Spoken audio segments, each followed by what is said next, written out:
Well, hello, Amanda Bailey. Welcome to the Writing with Purpose podcast. It's an absolute pleasure to have you here.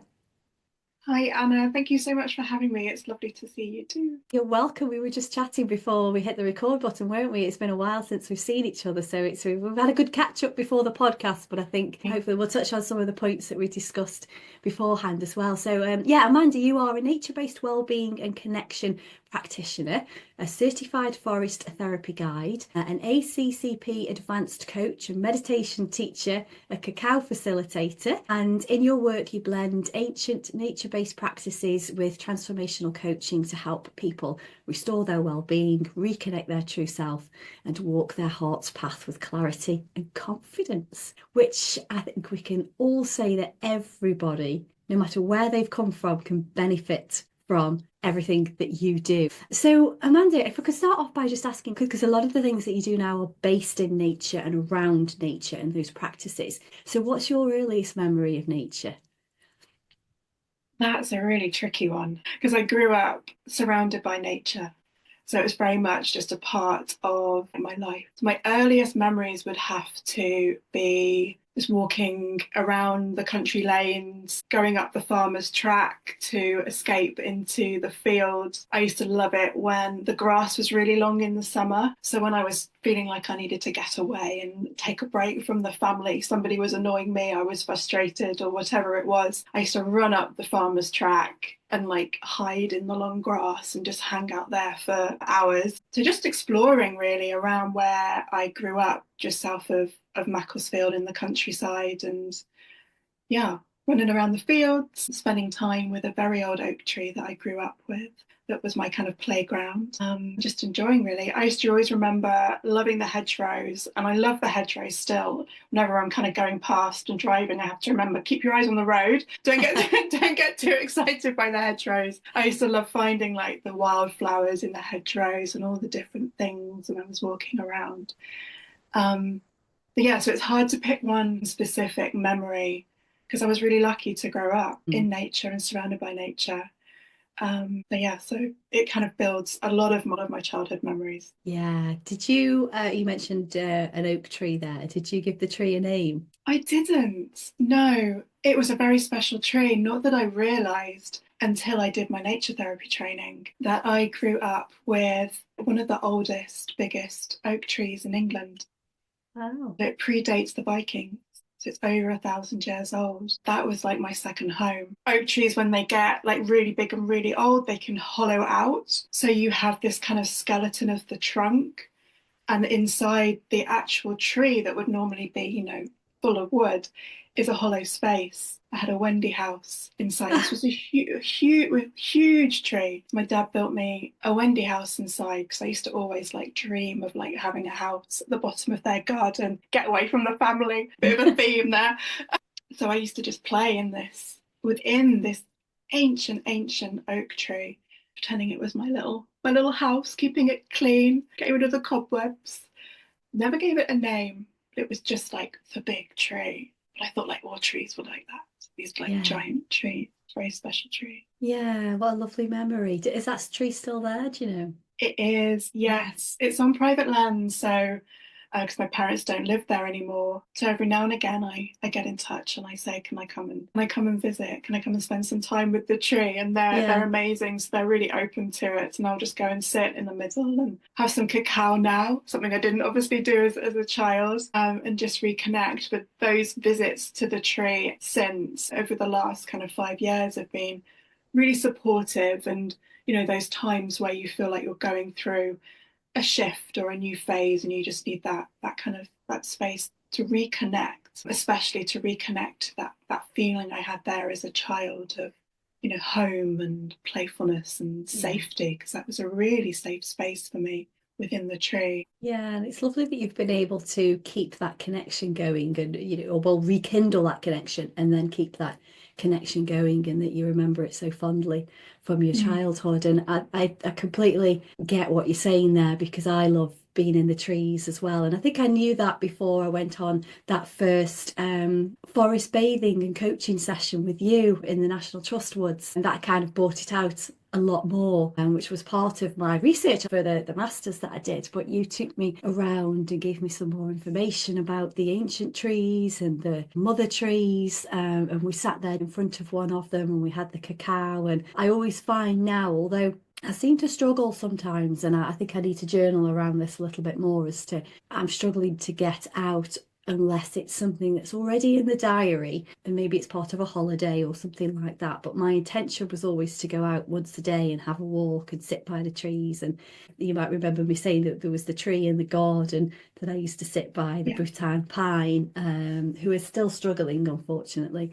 But yeah, that really is a safe space, as you say, in a way of an energetic space, invigorating me with energy, but also to connect with everything around me. And I do find that I really do draw into the nature-based sounds a lot more when I'm near the trees, the birds and the little rustles and the things that you look out for. So it's lovely to hear you explain that, and the benefits you had as a child and as you've grown as well. So because you ever just sort of talk about how you have almost gone full circle, really, from spending so much time in nature as a child and then now what you do in your career now, because you spent a big proportion of your life and career in London, didn't you? So how was sort of how did you come, I suppose, to do what you do today? What's that kind of trajectory? Or did you realise that you needed to reconnect with nature after living in the city, I suppose, in a completely different way of life for a period of time? Yeah.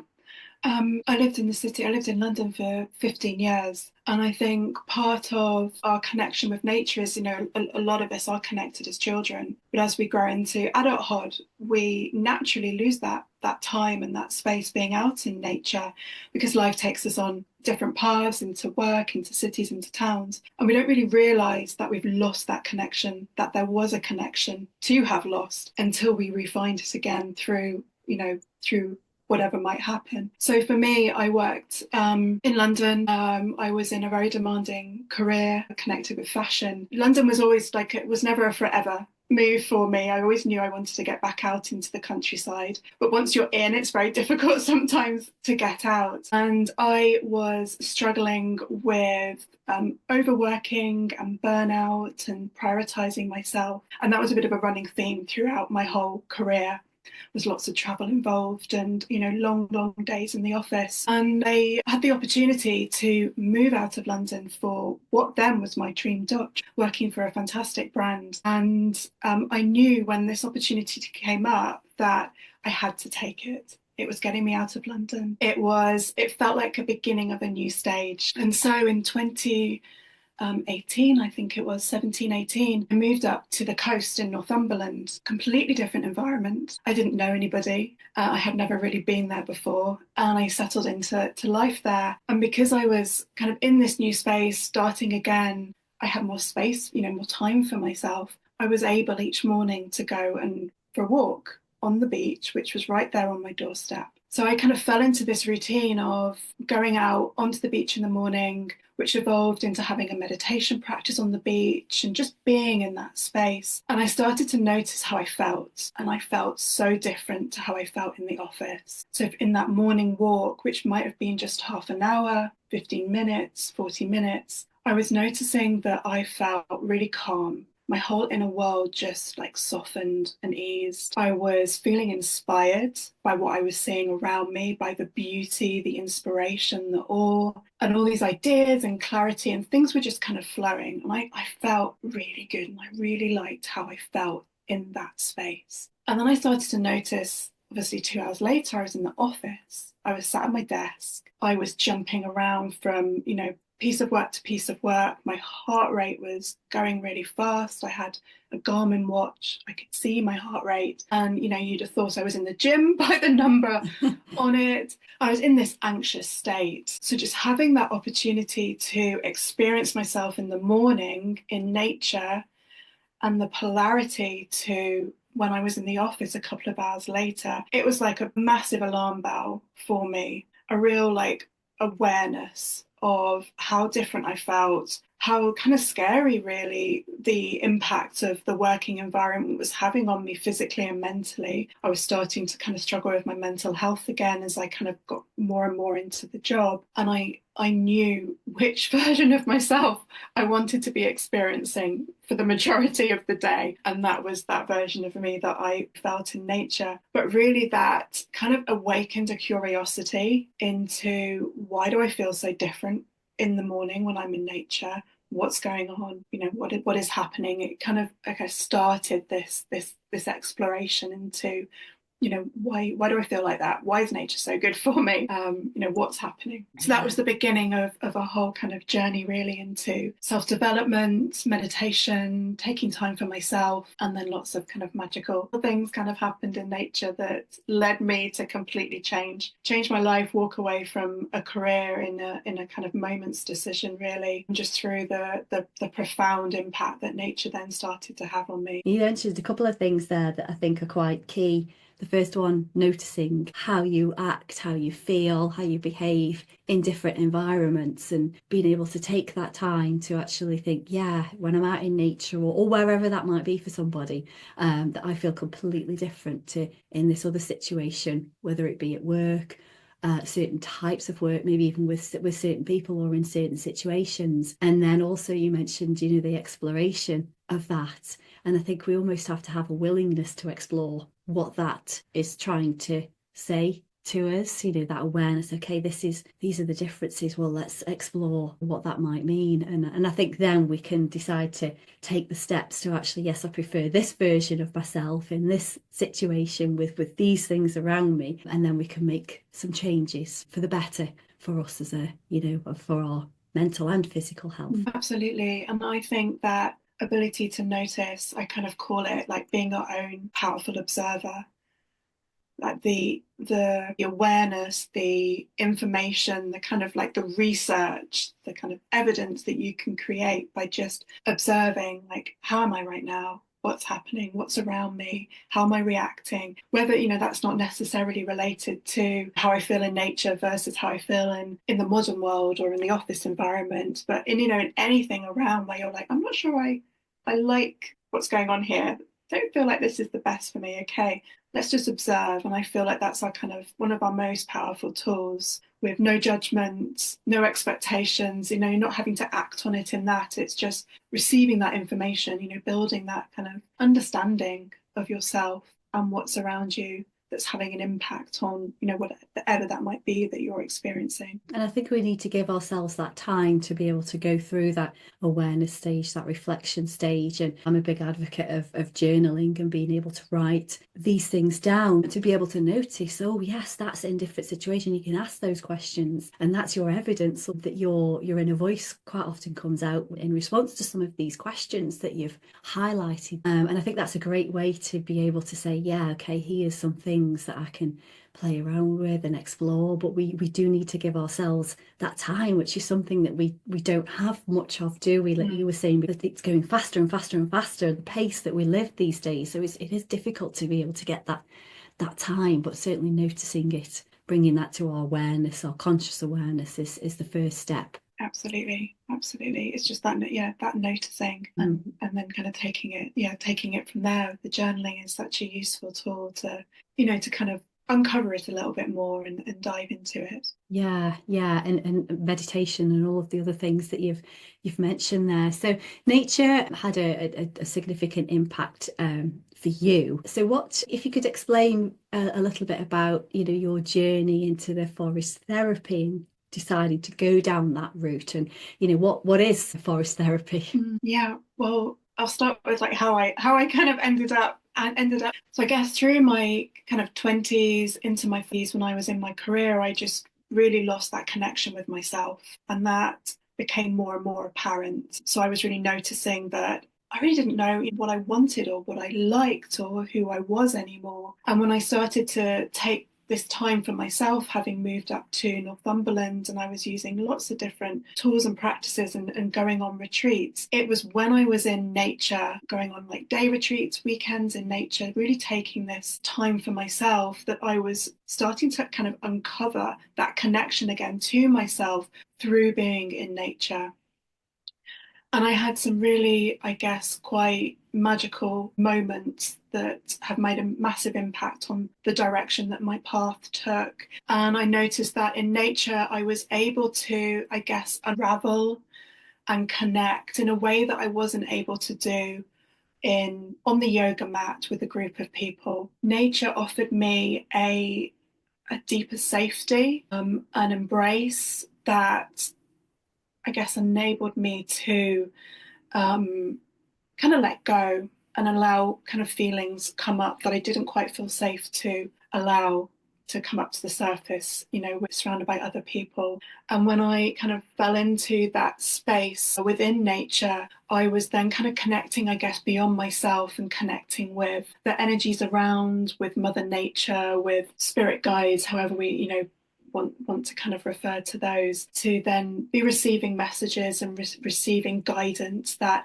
gave me such a boost of confidence when I was developing the trust in myself again. And I didn't necessarily have that trust in myself at that time. I knew that I wasn't happy in my career. I knew that I wanted to create quite significant changes and to experience things that I wasn't experiencing in my life, but I didn't trust in that voice that I heard internally enough to act on it and walk away from what would appear a very successful life on the outside. And there's all those things that come into your mind of not wanting to let your family down, and you've built up this career and all of that side of things. But I guess the profound impact that nature was having on me kind of gave me that I can't ignore this.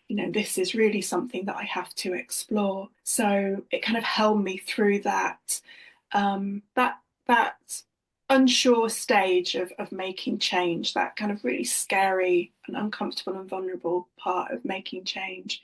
So with everything that was kind of happening to me in nature, I obviously wanted to explore it more and more and more. And I actually Googled, because I had never heard of forest therapy or forest bathing or Shinrin-Yoku. I actually Googled what is happening to me in nature, something around having these spiritual experiences. I'm feeling different, what is happening to me in nature? And that led me online down a path to Japan, where I found out about Shinrin-Yoku, the practice of forest bathing. And I was like, yes, this sounds amazing. I want to know more about this. I can't just go to Japan. That would be insane. And the path kind of circled back and brought me back to Devon, where I found my teacher. And that's where I kind of found out about the teachings in forest bathing and nature therapy that he offers. And I had a phone call with him and I told him my story. I was like, is this for me? Should I come and do this, or is this a wild idea? He said, yes, this is perfect. Come and do the training. So that's how I kind of found out about forest bathing. And I did my practitioner training in October 19. And I had the most wonderful 4 days of learning all these things I hadn't learned about, all the philosophy and the nature therapy and the benefits. And it was just like, yes, yes, yes, give me more of this. And so I continued my path down to do the forest therapy. And what it really is, so Shinrin-Yoku is a practice that was established in Japan in the 1980s. At the time there, they were having a workplace wellbeing crisis. They were obviously recovering from the war. They had a booming tech industry and they were really wanting to kind of turn the country around. So lots of people left rural areas to move to the city to work, and they were working really long hours and they were starting to struggle mentally and physically. And they even have a saying which means to drop dead from overwork. So people dropping dead in the workplace from overwork, from the effects. So the government had to do something. So they started to take people out into the forests, because in Japan, that's 60% forests. And they noticed that those mindful couple of hours was having a significant impact on their mental health and on their physical health. And that really began what is now kind of 45 years of research to prove the benefits of nature for our well-being, physically, emotionally, spiritually, mentally.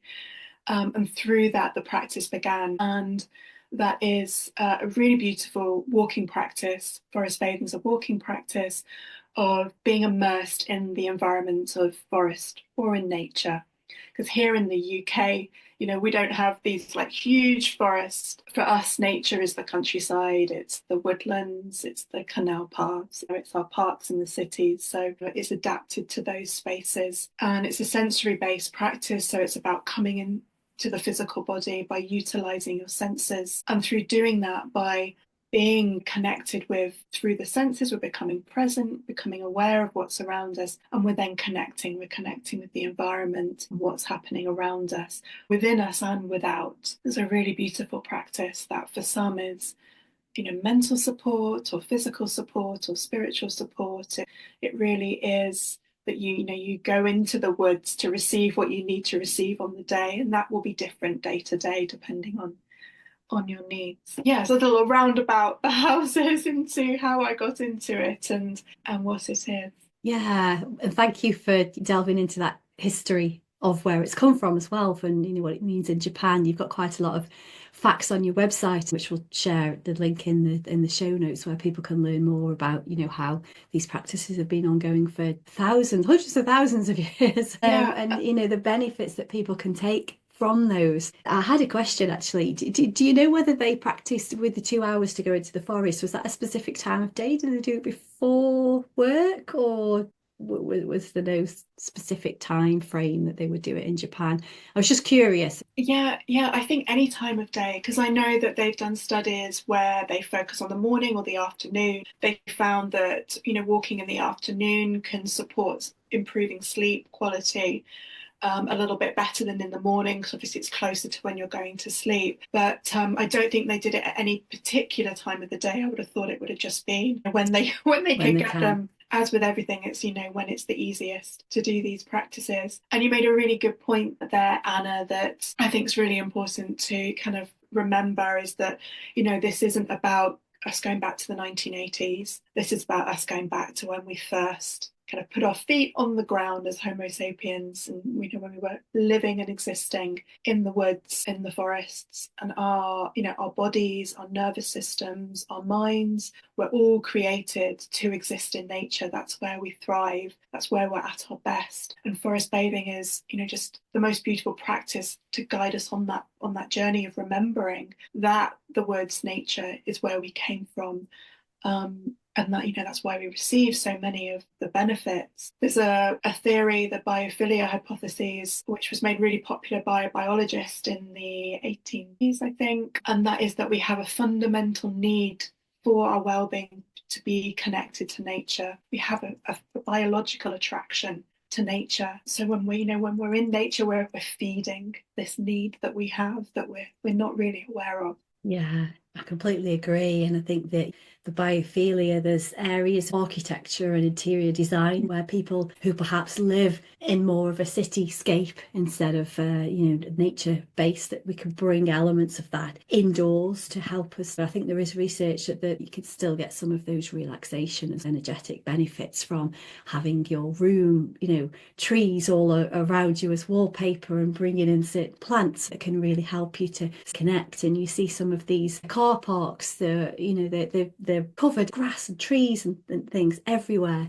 in the city, so they're bringing a lot of the nature into the built up areas so that people could still get those benefits. And things like that pop up on my Facebook all the time, and I think that's such a great idea. Why don't we do that here? Absolutely. And I think it is like bringing the natural materials into the home. They've done studies on that there are proven benefits from looking at a picture of nature, a virtual picture of nature. It's amazing. We just need what that's kind of activating within us by having it around us. Yeah. And I think the more that we connect, the more protective we become as well of it. I mean, the other day, well, it wasn't the other day, it was a few weeks ago now, I'd read something in a book where it was talking about trees can produce more oxygen for us, but they can't cleanse us of the plastic and things that are just dropped. So it's our responsibility to help with that. And I got an empty bag in my backpack, and I was picking up all of the litter, and this was just a walk around the town to the farm shop, and one of the sort of bag for life bags, and I filled it and emptied it 3 times between the house and the farm shop, which is maybe a mile, something like that. And I've just gone around the Isle of Arran on a hiking trip, and some parts of the coast there where all of the litter is washed up, for the amount, for how many people live on that island, and the what's there, it's very untouched really, and yet all of this toxic waste has come and is littering the shores, and it's such a shame. I always want to go back with a giant bag and collect everything, because we do need to protect these spaces. They give us so much when we're there, and I do feel quite strongly about looking after them. Yeah, absolutely. And I think, that's one of the unfortunate sides of, of our time losing connection with nature is, as you say, like losing that understanding as to how much it's doing for us. Can't be here without it. We No. can't be here without the air that we breathe, the water that we drink, the earth at our feet, fire, above us. So one of those beautiful elements of like reconnecting with nature and then starting to build your relationship with nature is that just appreciation and the respect that you then have, which can then evolve into, well, how can I honor this? How can I give back? How can you keep that cycle of reciprocity, being returned, and finding those really lovely ways like you've just explained there through, picking up the litter and just giving our thanks through our feelings and our touch and our thoughts. And even if we can't do anything physically, helping to donate those organisations and the people that do. I've gone through all my emails this morning, and there was one in there from the Tree Council, because I think last week, if you donate, then it's matched funded as well. So I donated £20, which isn't a huge amount, but every little helps, to the Tree Council for their hedgerows and orchard fund, and they've met what they wanted to already, which is great. But these little things that we can do to help. And also coming back to when you were explaining forest therapy and forest bathing, thinking back to the first session with yourself, or was it the second? Well, it's probably both, to be honest, but the time went so quickly because I was fully present with everything around me, just getting the whole, as you say, sensory experience, but getting everything involved and just touching the bark of the tree or the softness of the moss. You've almost got your chair there with the tree trunk, and you've got your cushion there with the moss, and you've got your picture with all of the beauty and the flowers and everything around you. And I was amazed. I think you sent me off somewhere and said just go and explore, and I think we've been talking about fractals, the patterns, the natural patterns in nature. And I think when I came back, I'd been gone for something like 45 minutes, and it only felt like 5 minutes because I was so connected and present with what was there. It's that sort of creative and energetic flow, if you like, was fully in flow for me. Yeah, it's amazing how time changes. Go out and you're in the woods and you're with the woods. I had a group out on Sunday at the weekend, and by the time we finished, we were in the woods for 3 hours, and we come back and we'd gone over 3 hours, and they were like, "Oh my God, is that the time? Like, where did that go? Like, what happened? How did it get there?" But yeah, we could have them in there all day. Yeah, definitely. So you've got numerous events for people, forest bathing experiences, meditation and wellbeing classes, and then you've also got the cacao fire circles and workshops. And cacao, that my first experience of that was with you, on a walk, and you laid everything out at the bottom of the tree, and you brought the flask with the hot cacao and gave me some recipes, which is super. Well, it kind of adds even more benefits to the experience, I think. But just having that as a drink on its own brings benefits, doesn't it? So I'd love if you'd be able to share a little bit more about cacao and maybe where it came from and some of the benefits that people can experience from that. Yes, absolutely. So cacao is, I guess, natural ancient chocolate from the Amazon rainforest, and it's been drunk throughout time since the first civilization that lived there. It was actually the monkeys that found cacao first, and then we spotted the monkeys having a lovely time eating the cacao. And it's grown on the Theobroma tree, which means food of the gods. And it's a feminine energy, so it's all about kind of like connecting with yourself. It connecting with your heart. So it's been called lots of different things throughout time, of like the water that runs through the heart, the food of the gods. And it's a really beautiful, I guess, plant medicine, really, but very gentle plant medicine that supports us on so many levels. So it's wonderful for mental support, because it's full of serotonin and theobroma.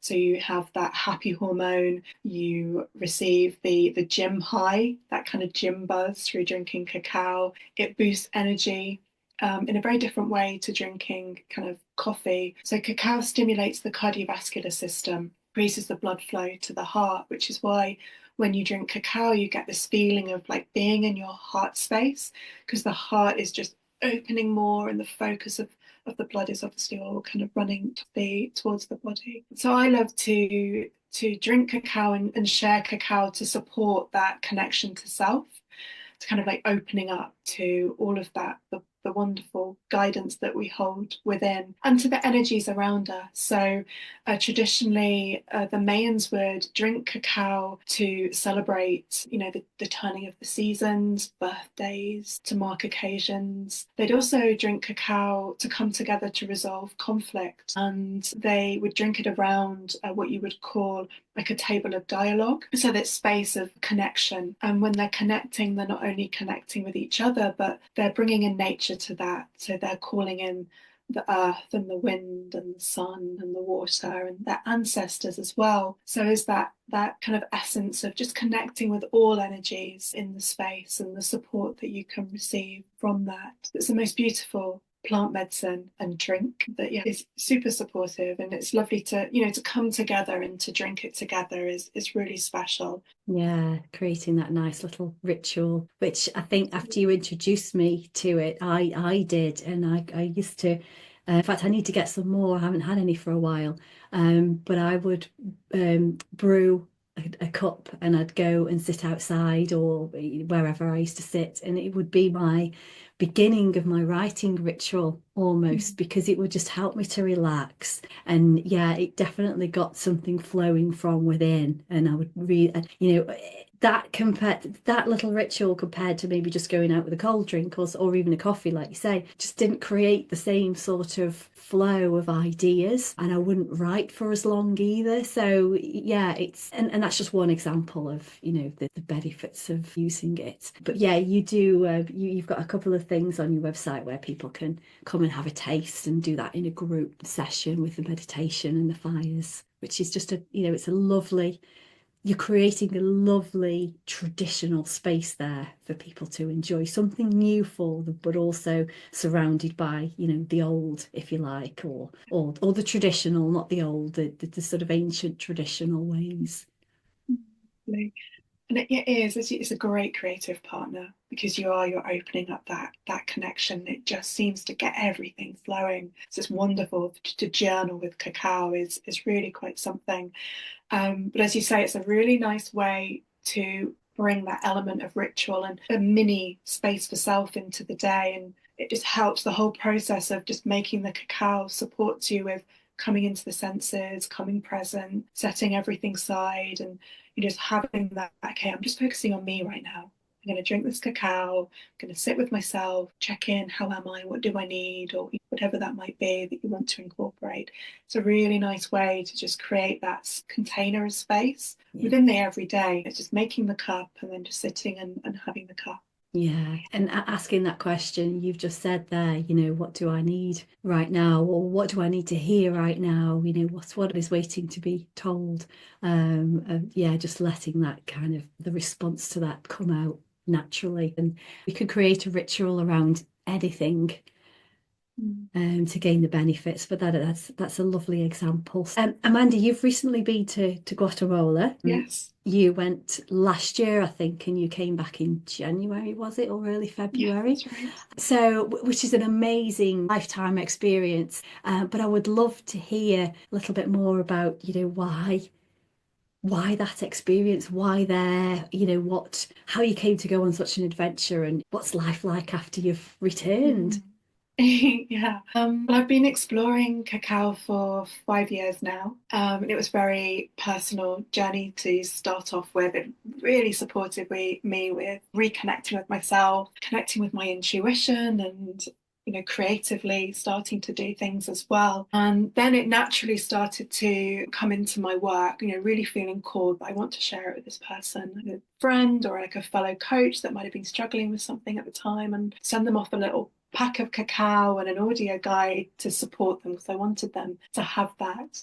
Then that kind of evolved really into learning and doing various trainings. And about 3 years ago, I think now, I wanted to do some further training, but I wanted to learn from the root of cacao, from the Mayan people. And I found a great organization based out in Guatemala that I did an online training with. And during that, they were fantastic because they had the Zoom in the fire ceremony and in the cacao farm, and it really brought it to life. And the words that the elders were sharing were just like music to my soul. I was like, yes, this is me. This is what I need.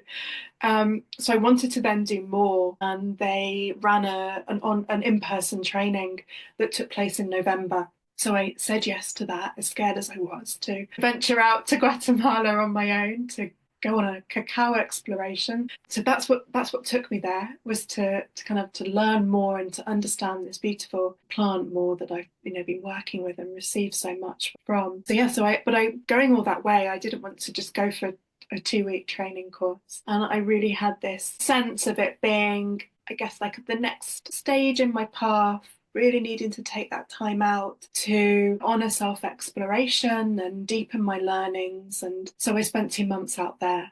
So I had 6 weeks after the course finished to just let cacao take me wherever she wanted to take me, to kind of dive into that, which was, yeah, it was wonderful. I received a lot of magic and medicine and deepening my understanding and meeting the most fantastic people, experiencing a very different world. Yeah, it was a fantastic trip. I can imagine it would be quite humbling as well, with the way that they live out there compared to, Western society, as well as almost like a time travel back in time, as these people live the way that they do currently now today, but so did the rest of the world for many, many years before technology and everything advanced a little bit. So yeah, I didn't realize that it was the cacao which was the center of what led you to there. So that's interesting. Yeah. Did you pick up anything else as well as the cacao that you've brought back to bring into some of your offerings? Yes, I think for me, it really showed me through, I guess, learning for me comes through experiencing and kind of like really kind of being immersed in it. And there I really witnessed and experienced, as you kind of spoke to there, what it is to live a beautiful life, and living a life that is connected to everything around us, to all of the energies, to all of nature,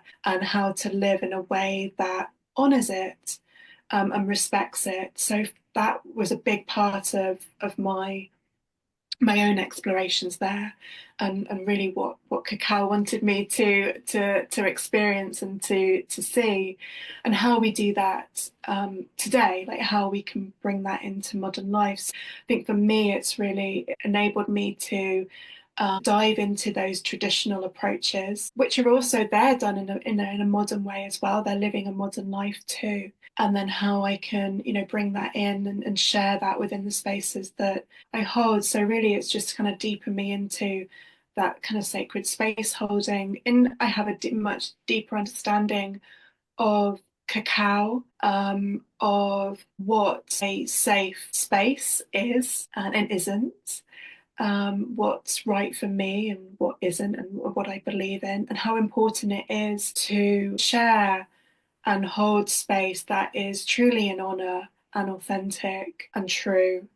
And to ensure that the depth of the medicine and the support that can be received from nature, whether that be nature therapy or cacao, but how important it is to kind of protect that element so that the full depth of the medicine is experienced. And that really comes from that kind of like that honoring and the respect, the sacred, the ritual that is life, the ceremony that is life. I'm still unraveling so much still. It was such an experience, and it takes time to fully integrate and to allow that. So it's exciting to know that keeps on delivering in a way, coming home, and the magic keeps unfolding. Yeah, yeah, you're still exploring and still integrating things. And I think people are curious about that. I remember the sessions that you held for the Maucop Wellness Day back in October, which was before you'd gone. People were very interested in signing up for the cacao meditation that you did. And yeah, people asking questions, oh, what is it? And we talked quite a lot about noticing things and the awareness of things, but the curiosity, the exploration is part of that. That could almost come first. So yeah, it's fabulous, because I don't think I've ever come across anybody else that offers the cacao tasting sessions or the meditations that you do. So yeah, long may that flourish. Absolutely. And I think, these plant medicines, ancient practices are coming up at this time for a reason, because they can really support us, and we really need them right now with, how the world is. So I think there's a reason that suddenly we're like, oh, what's cacao? What's nature? What's this? What's that?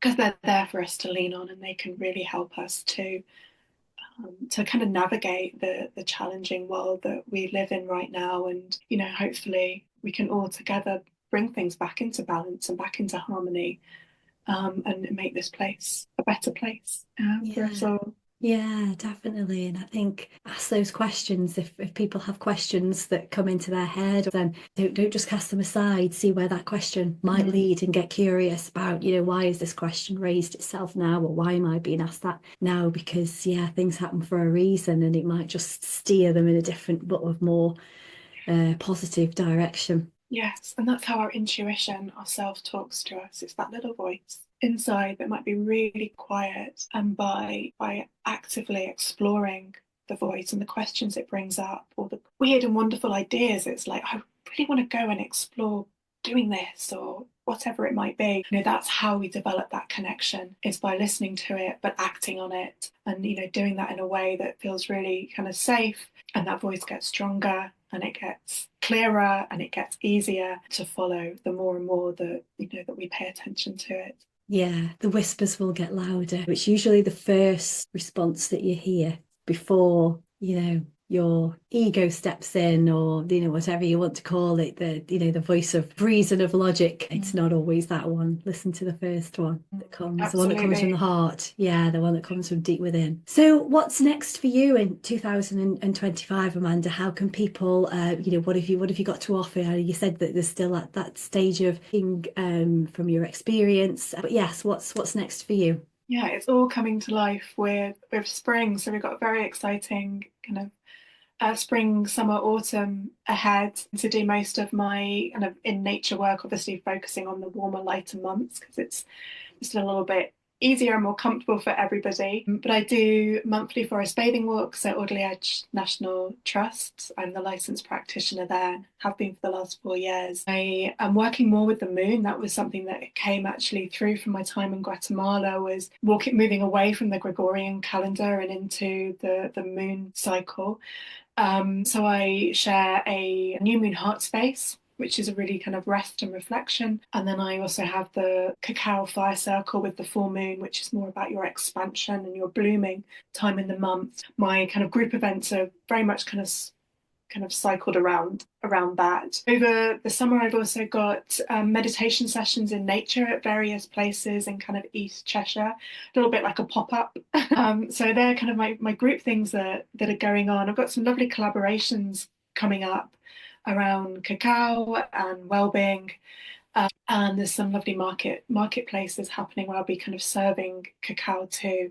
Nice. So there's lots happening. So I do obviously the group offerings, and then I work one-to-one as well with people who are looking for just that little bit more of a deeper support, whether that be to support their well-being, kind of uncovering that self-connection or exploring their relationship with nature or with cacao. But yeah, we've got a really exciting year ahead. Yeah, and yeah, so I'll share the link to your events page as well so that people can see what's coming up, because you've got all the dates on there and all of the information that people need. Aside from your website, which is full of information as well, lots of history and facts and figures that you've mentioned a lot of already. But where's the best place that people can connect with you and sort of keep up to date with what's going on with you on a regular basis? Over on Instagram, I am Let's Step In. I share regularly with my email list, so send out newsletters which shares reflections and things that are going on,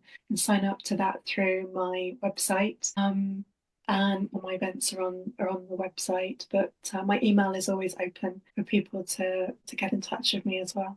Great. Is there anything else that you'd like to? We've covered a lot, and I could ask you a whole lot more questions as well. But is there anything else that you would like to share, maybe for people that have realised, yes, I need more time for me, I need to get out in nature? What's kind of 2 or 3 easy steps that you would recommend to those people who it's this conversation has sparked something for them? Yeah, I think to just to get out in a way that is as easy as possible for you. I mean, one of my favorite practices is just to go outside with whether that's a cup of tea or a cup of cacao, is to go out and just to find somewhere I can sit in my front garden or wherever that might be, just stand at the front door. I do that every day. I'll just go and stand outside the front door and, just listen and take in the sounds and notice what's going on around me, seeing the trees change colour, the flowers starting to bloom, and just start to notice, what's around you in your natural environment.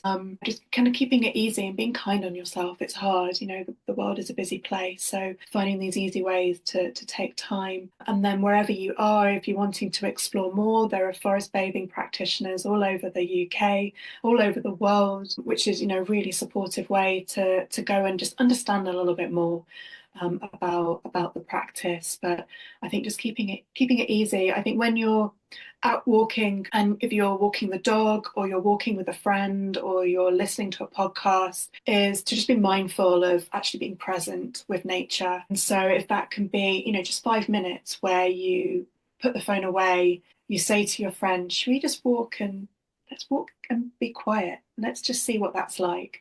Or if you're with the dog, and I walk with my dogs, having to try and get her to get used to having a bit of a sit down, just find somewhere and sit down and be still. So you're not having to concentrate on the dog. And just taking that, 5-10 minutes where you give yourself the opportunity to notice what's around you. Yeah. Give yourself permission to just be with what's just around you. Yeah. Just be. Perfect. Well, thank you very much, Amanda, for being a podcast guest. It was wonderful to chat to you. I always find you very inspiring every time I speak to you and meet you. So thank you very much for your time and for sharing your experiences, your journeys, and so much wisdom that you've gained with us. Thank you, Anna. Thank you for having me. It's been lovely to chat as always with you. You're welcome.